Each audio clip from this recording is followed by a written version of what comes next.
Hello and welcome to a quarantine edition of Obscura Undead. This week we are not doing reviews simply because our jobs are keeping us so busy that we haven't had time to listen to a lot of music throughout the day, and we just haven't been able to devote as much time to it, and because we're doing our live streams, and I'll talk about that in a bit. But anyway, we're giving you the news. Mouse can't be here, unfortunately, because of, aforementioned busyness, but I'm Azy. And I'm Ian. And we're just going to be running through some coronavirus stuff, of course, and then a bunch of new releases. All right. So before we get started doing that, I just want to mention that the reason why we haven't been putting out our regular content, and you've probably figured this out already, is because we're doing 2 live streams a week right now, mostly just to keep everyone entertained. On Thursdays, we're doing basically just like let's talk goth shit, just having people get together on the live stream. It's hosted by Skullgirdle, and we've talked about sex and elitism. Yeah. Low-hanging fruit here. Fun topics, and we're just trying to distract ourselves. And we've been doing our live streams on the weekend, our club nights, which we have Mouse, who's been streaming off of the Obscure Undead, other DJs like myself, and Ian, who is now DJing for us, streaming over on Facebook. Yeah. All right. So that plug out of the way. I also want to remind everyone that we have a Patreon if you are interested in supporting us through these dark times, but please only do so if you have given all the money you want to give to bands. Give to bands first. And that's part of what we're going to talk about this week. So, right, dark times, like not fun dark either. Not fun dark either. No. So, yeah, I guess let's get into the news now that all this recap and catch up is out of the way. Hey. So, let's talk some cancellations.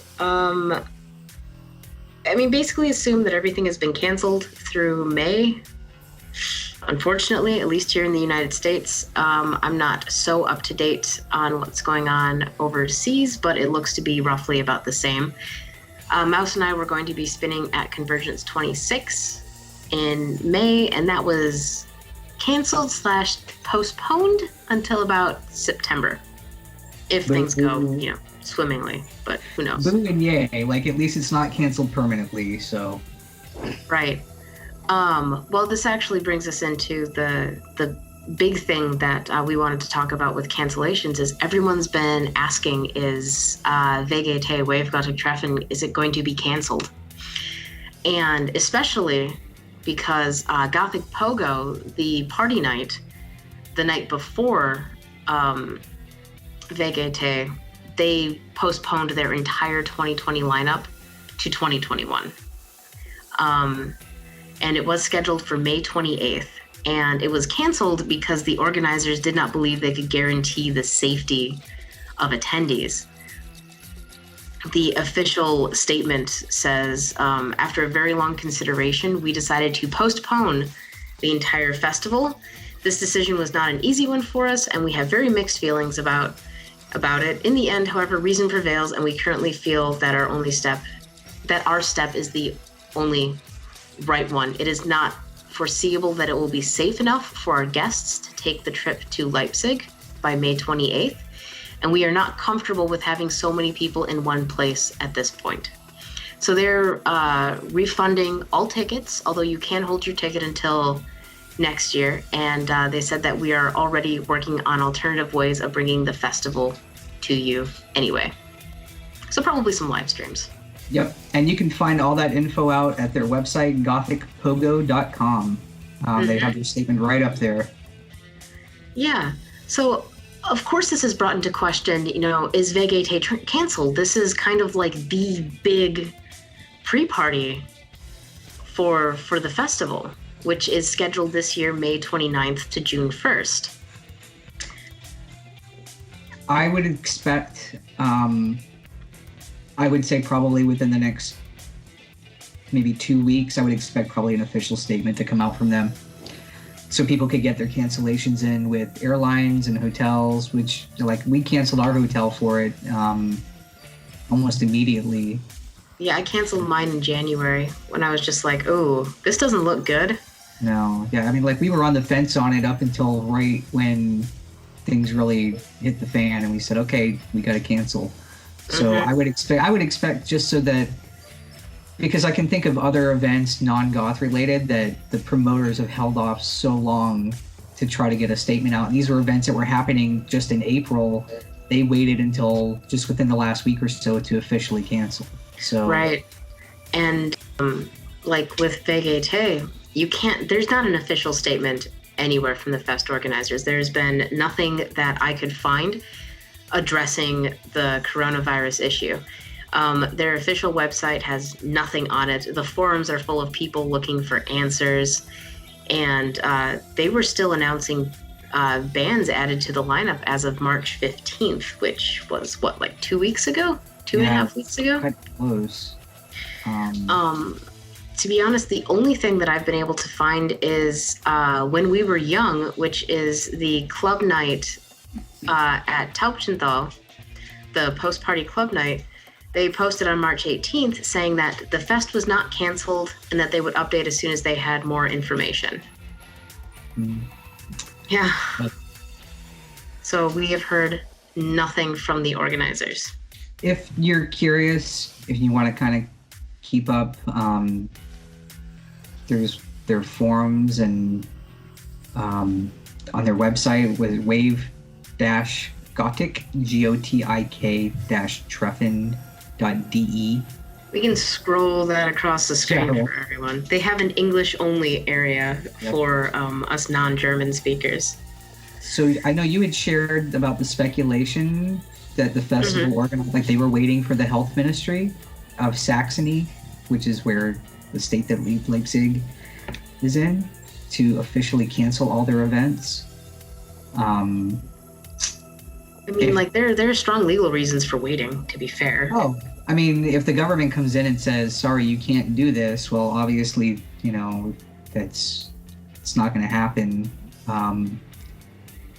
Yeah, at least not on an official level, unless a group of people just want to get together in Leipzig and jam. Oh, I'm sure they will.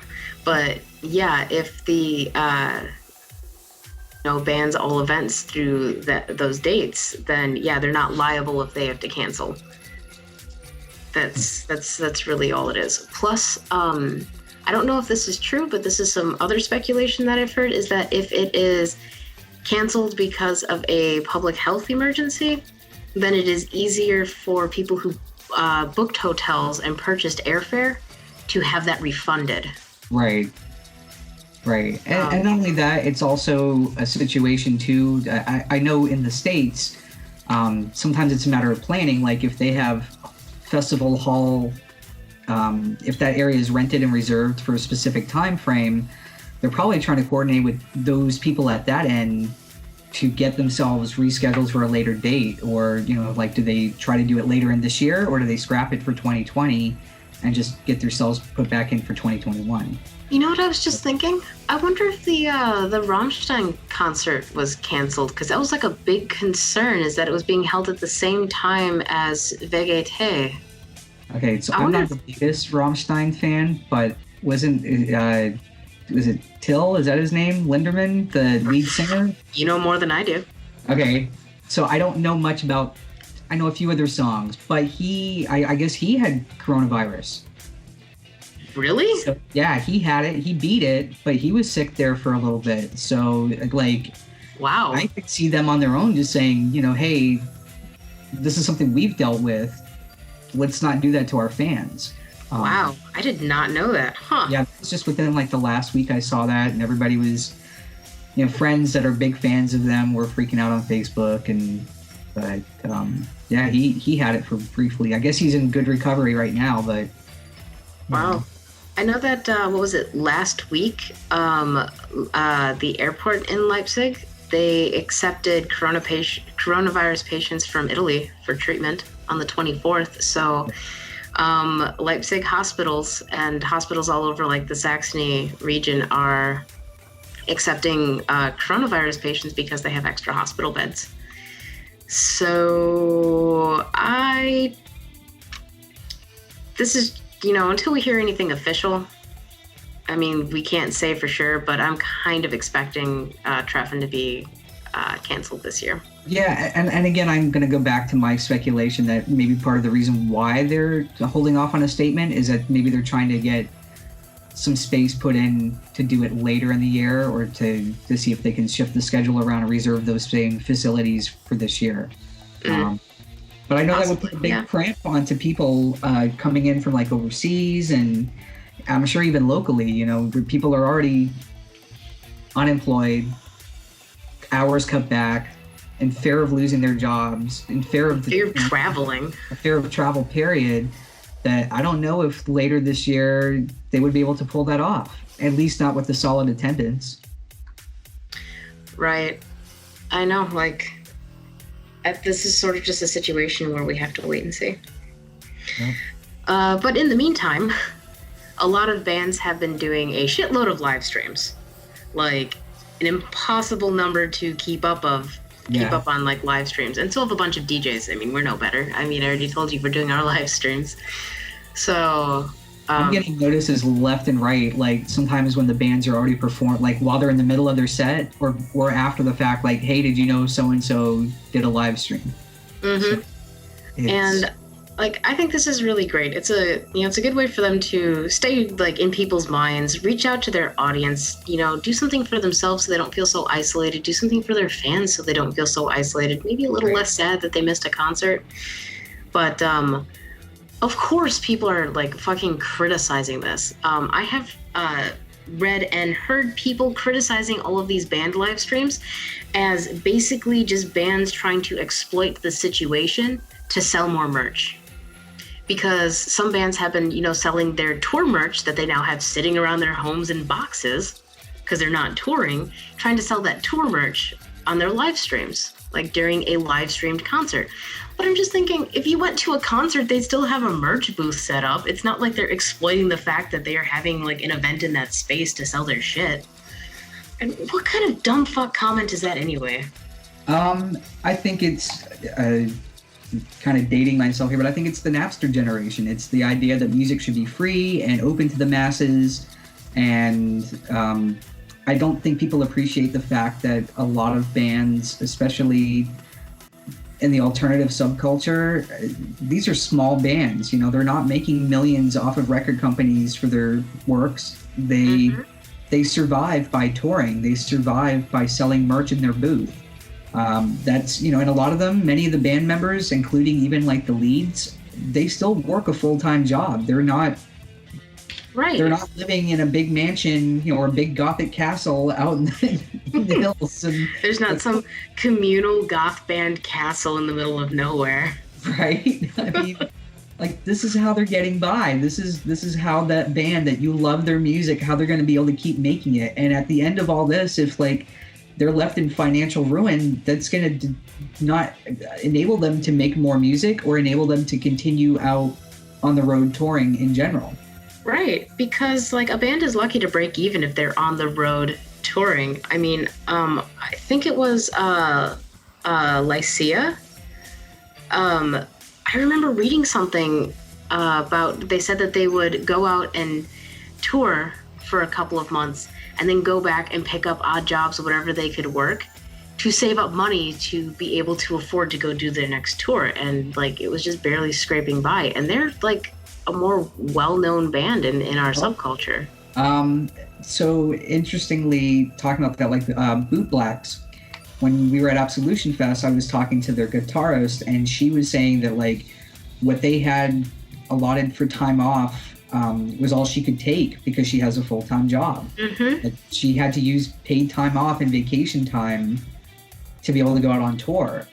I mean, that's so these bands, they're not, I fail to see how it's exploitative to do that to people. To ask your fans to like, right, hey, maybe buy our album on Bandcamp if you liked the live stream, or hey, maybe you want like a tote bag.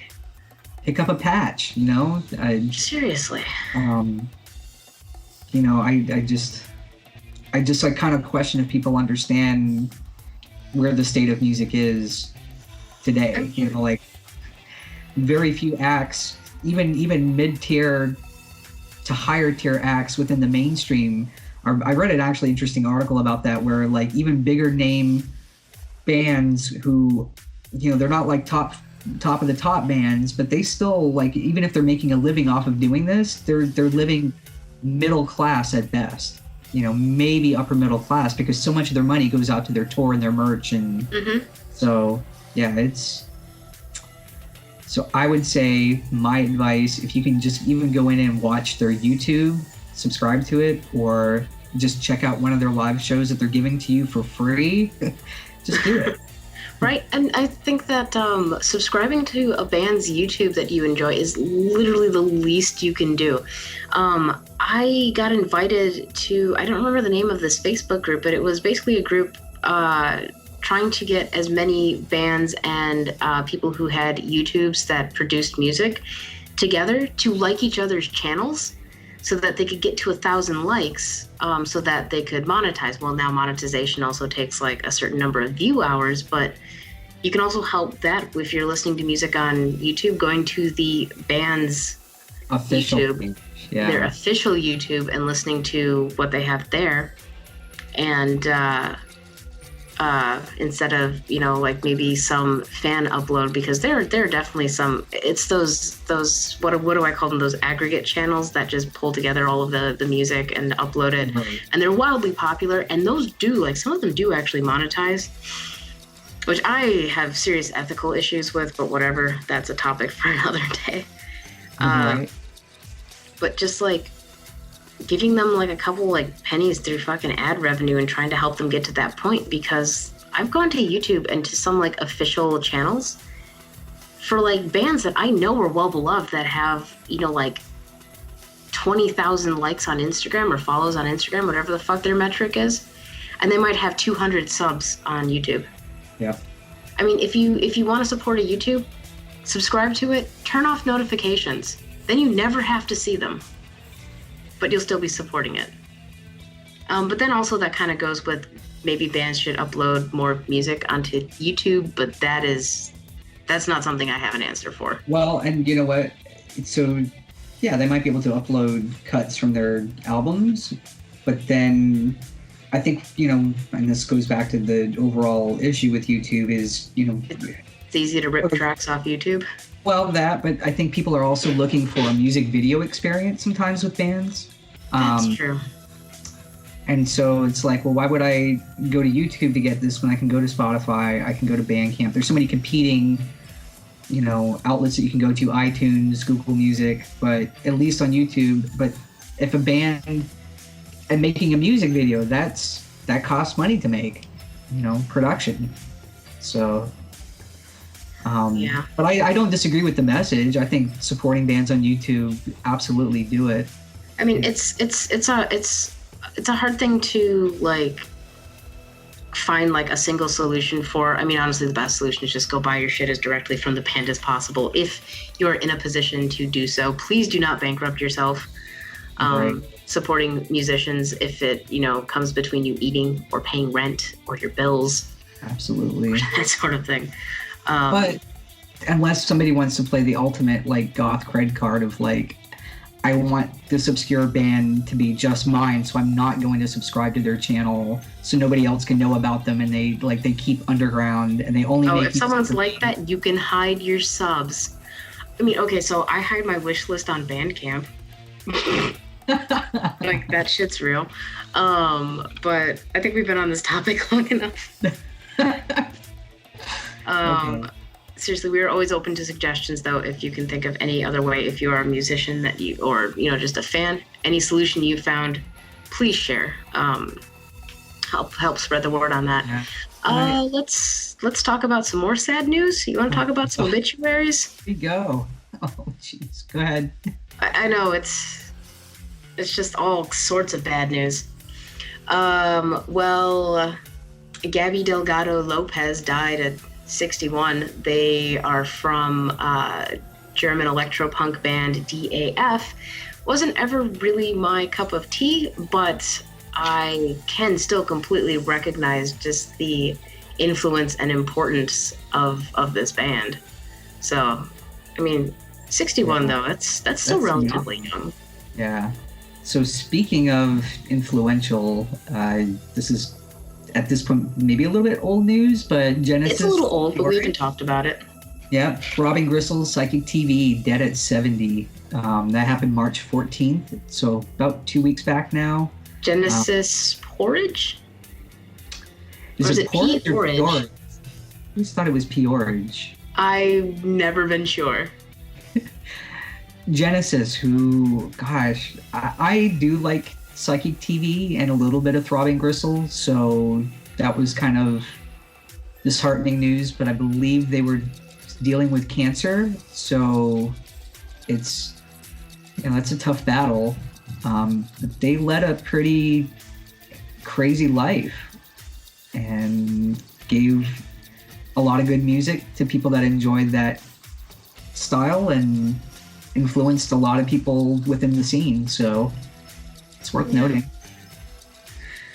All right, enough sad shit. Let's talk music releases. Wait, do we take the sunglasses off now to make it happy? No, because I didn't put on any makeup above my mouth. Oh. Yeah, so there we go. All right, so let's just, we have a whole fucking list to go through. It is by no means a comprehensive list. This is just stuff that has caught our attention or that we could remember. To go through all of the music that we missed would be impossible, but you can always join our Obscure Undead Events community. People post a lot of shit in there, and it's great, and I love it. Anyway. So much music. So much fucking music. It's impossible to keep up, and it's a great place to be, honestly. So the first one I wanted to talk about is this was a bit of news that was sent to me from the people who put together this comp. So there is a compilation that was released, and this compilation is by no means unique in what it's doing, but it's called Sounds to Keep Nightlife Alive. It is a compilation intended to raise money to support two currently closed venues in Bonn, Germany, Namenlos and BLA, and I'm probably butchering all of these names, but it's a compilation of previously unreleased tracks from, I guess it's an industrial band called Armageddon Dildos, which that one I didn't like, but then Mon Amour featuring The Eternal Afflict, which I hadn't heard before, but those tracks were really lovely. And then Mind Area and Christian St. Clair, which I thought that was a really... The thing that caught my attention about it is that it's a mixed genre sampler from like what I'm assuming are bands from that region, from as far as I could tell. Mm-hmm. Like coming together to try to, support like their nightlife venues. So I think that's really cool. Yeah.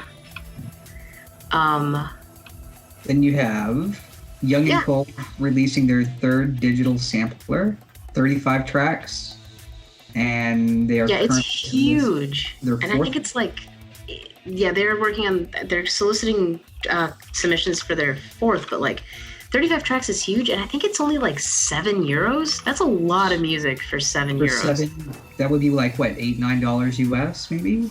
Yeah. 35 tracks, that would be almost like 4 CDs. Yeah. No, it's a shitload of music. And Young and Cold, I believe they've been doing some live streams to help support. What is their local club night? I think it's Decadence. But they've been trying to, through live streams, of course, support their local scene as well. But yeah, anyway, go on. Oh, let's see. So they're looking for people. The fourth sampler, they're looking for unknown artists and known post-punk, synthwave, goth rock, experimental, and special sound. What is special sound? I assume that just means like we listen to this and you're just like, wow. I can't place it, but it's freaking awesome. And it's special. So, if you're a musician and fit in that, maybe you go submit something to Young and Cold. They are an amazing label. So also kind of came as a surprise for some of us on, what was that, Friday the 23rd? Is that right? Is that March 23rd? I don't know days. So last week, that's all I know because things are blurring together.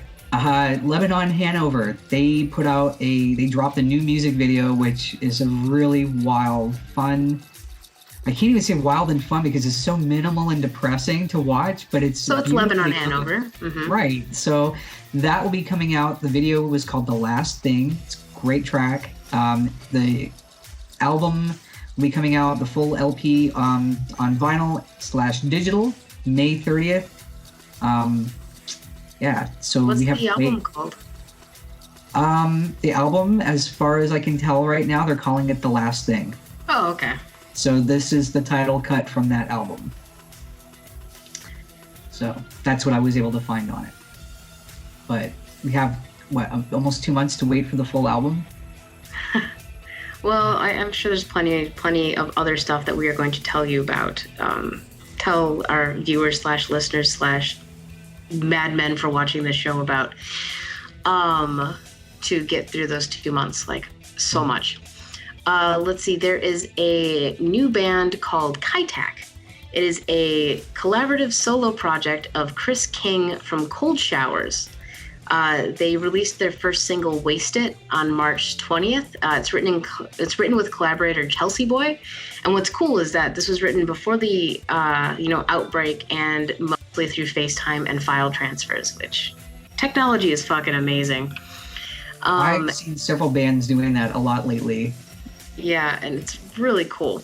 But they are currently working on a debut LP that will feature collaborations with different artists on every song, which I feel like we're also seeing an increase of, is just artists collaborating more with each other on these releases. And it is written as a sonic love letter to 1980s, 1990s British era Hong Kong. So specific. You have to watch the video for Waste It, and you will completely understand where they are coming from. Like, you have that description, and you don't even need that description to listen to this track and be just like, yes, this is very much like exactly what I would expect from that era coming out of like Hong Kong, with this like an almost pop kind of style. Like it's very, very interesting, and the visuals on the video are pretty cool too. Cool. Then we have The Sea at Midnight. They released their third single this year and all time. How many times? So it's a third single. They are LA based. The songwriter Vince Grant produced and mixed by Chris King of Cold Showers. I know. Wow. Go figure that we put these two news items next to each other. With drum programming by Brandon Pierce of Glare. Wow, they have quite a bit going through here. Marco Catani of Halo Effect. Heard them on a radio show and asked Vince to be a guest singer. That's cool.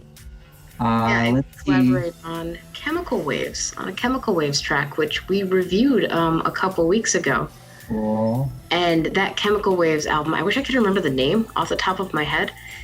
Oh my goodness, I'm failing everyone and myself. But it was solo projects and like side projects and but the Chemical Waves album is so cool because of that, because they have the singers, these different vocalists come in and write the lyrics for a track that has already been written in that style, and it's such a cool concept, and like I said, we're seeing more of that lately. And I know of one other band that has also been invited to do this. It is a local project, and I can't say who at this point, but I'm very excited for them as well. Yeah. Oh, I'm filtering through my mind like a local band, so... Don't guess. Okay. All right. Oh, this one has me excited because now I gotta go rush out after this and go find their stuff. This is the Athens, Greece. God, a lot of bands coming out from Turkey and Greece. Athens, Greece. The and I'm band's excited called, for this release. It's a goth rock band called the Black Capes. They have a single, And I Wait is the name of that single, coming out from their upcoming second album, Lullabies for the Dead. That comes out April 10th. So, what, a week from today, about 10 days from now? Something like that. It's April so 1st. Rip Roz Williams. We didn't mention that, but... Oh, yeah. All right. All right, so it follows up so they had a debut in 2017, All These Monsters, and the single and album is an absolute goth banger. Azy believes, I'm not gonna try to speak for you, well, but you haven't heard it yet. I haven't heard it, but Azy is saying that it's a definite contender for one of the best goth rock releases of the year. So I am super excited for that, because that leads to the second part of all of this. Kentucky Vampires. So I just downloaded the album today for Crimson Curse, but I know you've been listening to it for a little bit. Yeah, so this was released on March 21st. It is the Kentucky Vampires' second album, and like Ian said, it's called Crimson Curse, and it is like a romantic goth masterpiece. And it moves the band's sound into a more goth-centric place than their previous self-titled debut album, which came out in 2018 and is definitely more on like the death rock side of things. And I love both sounds. Honestly, the way the vocals, I wouldn't have expected that quality to have been able to fit the goth rock mold as well as it does. Yeah, I think that's what the surprising part is, because I'm making no bones about it. I'm not a huge death rock fan, but why are we friends? I know. But I did like their first album, the self-titled one that you're referring to, and I thought that this was a wonderful follow-up, because they just kind of took their sound a step further, darker and more polished in some ways. So they've lost a little bit of that raw edge, but you can still hear it. I don't know. I think this is a great album so far from what I've been listening to. I mean, and I feel like Zach is doing a great job, like just on vocals. Also, I just want to say the intro track, I loved it. The A. Marla toccata for organ in E minor, that was so lovely. The name tells you everything you need to know about what kind of track it is. Yeah. It's absolutely great. Both agreed that St. Vincent was our favorite cut off of that album. Oh, St. Vincent is great. I also really like Moonrays, but I don't want to get into a review of it in the middle of this. It is a very, very good album. And I do want to, before we move on, say that it was mixed and mastered by a friend of the show and all-around spooky Vanta Black goth, Brandon Pybus. Pybus. I always want to put an R in there. Brandon did this? Yeah, he mixed and mastered. Yeah, his fingerprints, just the sound-wise, I could definitely, I can tell. But it's beautiful. It's nicely done. Yeah. I shouldn't be surprised, but let's see what else we have. So much. Raven Said, out of Russia. They have their full-length debut, Beyond the Darkest Hour. I think it's amazing. I like it. It's amazing. I thought it was okay. I want to... although it's set for April 17th, you can purchase and download all the tracks right now on Bandcamp. Yeah, I actually have some giveaway codes for this album that Wayne gave me from the label. I need to give those away. We just haven't had an opportunity to because of the quarantine kind of fucked with all of our schedule. Maybe I'll do that on the live stream on Thursday. That would be great. I don't know. Stay tuned. I ran across a debut demo from this band out of Delaware called Damn Vamps. And I clicked into it because I liked the name. It's a great name. And they kind of have this like punk early death rock sound. They call themselves just rock. But whatever they got going on, like, I really dig it. Cool. I need to give it another listen to, but they're called Damn Vamps. Come on, that's a great name. Too many vamps. I just wanted to make you all aware of it. Too many vamps. I know, right? All right, so Seattle darkwave duo Hallows, they're set to release their debut EP called Subtle. That'll be coming out Friday, April 3rd. They put out a new music video for The Call, Ravenous, on March 21st. You can see that on YouTube, on their channel. If you're a fan of bands like, I always butcher them, Haunt. I know you guys have had debates over how to pronounce it. Oh, we asked Helen, and she told us, and it's Aunt. Okay, or Linnea Aspera, you will like this release, is my takeaway. And so it's a very dark male and female vocals, haunting melody going on. I feel like darkwave that I've been listening to this year, like darkwave releases, are more darkwave than they have been than they were in 2019, which is something that really excites me. Going back to my whole thing, I think like the darkwave goth rock sound is making a comeback. Yeah, so this has more of like the darker darkwave sound instead of the things that's called darkwave, but it's more like minimal wave or post-punk. But anyway, that's again another whole other diatribe that we could get into. Oh my gosh, because we are running long trying to play catch up here. Oh my god. So apologies. There was another release that I'm really excited about. It's a death rock release from Berlin-based Gesture. They released their 6-track debut EP on March 31st, and this follows up a demo from early 2019.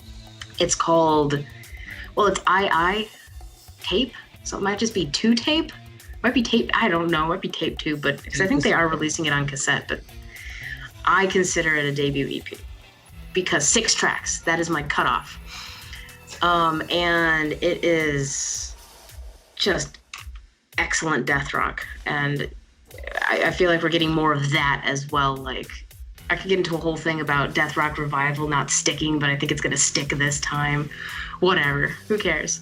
Well, I care. I do see. All right, let's move on because guess what? We have more death rock coming out of California. Band Yay. Deep Cavity. Oh. Yay! So Meetings released 2 singles, Funeral of May and a live version of Your Sweet Satan. That came out March 31st in advance of their upcoming album False Dogma, which will be released later this year. Funeral of May is such a good track too. I don't know. I kind of like the name. I want to hear this Your Sweet Satan. I have this weird thing about live versions in that I like part-time punk sessions, but most live versions are recorded so shittily I can't listen to them. Yeah. Anyway, speaking of part-time punk sessions, another California death rock band, Mystic Priestess, who they are queer AF and I fucking love it. They call themselves anarcho death rock. I would call it anarcho goth. It doesn't matter what the term is. Point is that they are badass. They are and cool. They released their part-time punk sessions album on March 27th. I think it's 6 or 7 tracks, but 4 of these tracks are previously unreleased. And it sounds amazing. Like, the band's whole vibe is just amazing. Their sound is amazing. I fucking love this band. Gosh, so much music coming out of California right now. We've got another one out of California. It keeps going. Another one out of Oakland, because Mystic Priestess is out of Oakland. So we've got instead of a death rock band, we have a dark post-punk band. Azy? Am I saying that right? I pronounce it Azy. I Azy? have no idea, because they have the umlauts over the O's. I guess I could ask the band, but... So they have an upcoming album, Storm, for release. That comes out May 22nd. God, so much good music coming out. 2 tracks out right now. Previously unreleased, Moths and Ballad of Oiwa, which you can find those on their part. Well, the Moths is unreleased. Ballad of Oiwa released on their part-time punk session that they did from February of last year. Yeah, I see that, February 2019. Yeah, which I thought it was funny that we were talking about this today because I got a reminder, like one of those memories on Facebook of the short set that I did on Comedian After Dark last year around this time. And I played Ballad of Oiwa. Cool. Great track. Yeah. And then another, California, just cranking out that music. LA post-punk band Warsaw Pact. They released an album of previously unreleased demos that were done from 2016 to 19. That comes out, or that came out actually, past tense, March 21st. Yeah. And a lot of if you're a band and you would like to get on our releases list just so that we talk about you, you can send your shit to obscureundead@gmail.com. I try to read everything. I have more time now with the quarantine to sit down and like read my emails. So but I don't have time to review music. I don't know. It's a weird place. Like some things are just more effort than others. Because you're not bouncing around town where you're driving in a car and you can play the music. That's actually very true. That is a very good point. Thank you, Ian, for thinking my life through like that. There you go. Right. Swiss Dark Nights is the last thing that we want to talk about. So Swiss Dark Nights is a record label that we love, and they have 5 new releases. Not all of them are releases that I'm familiar with. Are you, Ian? I listened to the Coventry, and I like the Coventry. I like that band a lot. Death Loves Veronica. We reviewed Death Loves Veronica, I think last year. I haven't listened to Lucid Dreams. Maybe I'll give Death Loves Veronica another shot. I wasn't too impressed last year, but I'm always willing to listen to new music. So talking about like live sessions though, the Coventrys, I did listen to some of the live sessions for this, and they mixed it really well. So it was actually okay. So I say that I don't like live recordings. I still listen to them because I always have the hope that like this one's gonna be good. You know what I mean? This one was pretty good for the Coventry. So. And then Alma Mater released an LP Omnia on March 30th. I just pulled a key off my keyboard. That's not good. Lost Messages is releasing a live 4th, and Midnight Computers Anxious, which is their full LP, out April 30th. I don't know Alma Mater, Lost Messages, or Midnight Computers, so I'm gonna have to do some listening. Yeah, and you can get 2 of the tracks. You can buy 2 of the tracks from Midnight Computers now. Those are out right now. So ahead of the full LP. Yeah, no, there's a fuck ton of music, and the thing is that we didn't even cover everything that's come out or has been announced. Like this is a drop in a bucket, to be quite honest. It really is. It's make a full-time job of just like cataloging all of this and listening. I mean, you could make it a full-time job. Unfortunately, no one's gonna fucking pay you for it. That's my problem. Have you talked about this on the show that like this is like a dream to like try to make this like, hey, how can I live like just dealing with music? And I mean that's every creator's dream, right? Like I would love to be able to make a living and spend 40 hours a week and that be my job, writing reviews, doing YouTube stuff like this, listening to music. Can you imagine? That would be so lovely. Yeah. Oh well. I would do it. I would dig it. I would love to like research bands, interview bands, talk to bands. I want to be a music journalist. That'd be so nice. Let's do it. Okay. Well, we've reached the end of our list, so we are going to wrap up. I would like to thank all of our Patreon members for supporting. We're going to scroll a list here because I don't have it up in front of me. That is my big shortcoming. I am terribly sorry. But we'll see you all around. And, you know, if you just want to chat with us, like you have our email address, obscureanddead@gmail.com. You can send us a message. Tell us a story. You know, let's stay connected through this dumb fuck quarantine that's killing our social lives and causing us to be like anxious as shit and depressed and all of that. Like, we're there. We're here for you. And above all else, no matter what you do, if you choose to, which you should be doing, safe social distancing, but yes, please. The biggest thing is to stay home and stay safe. Like, that's the big part. Just stay safe. So, yeah. So thanks for joining us. Check out our live streams on Thursdays and Fridays. And we'll see you next week for more news. Bye. Love you. Bye. Bye.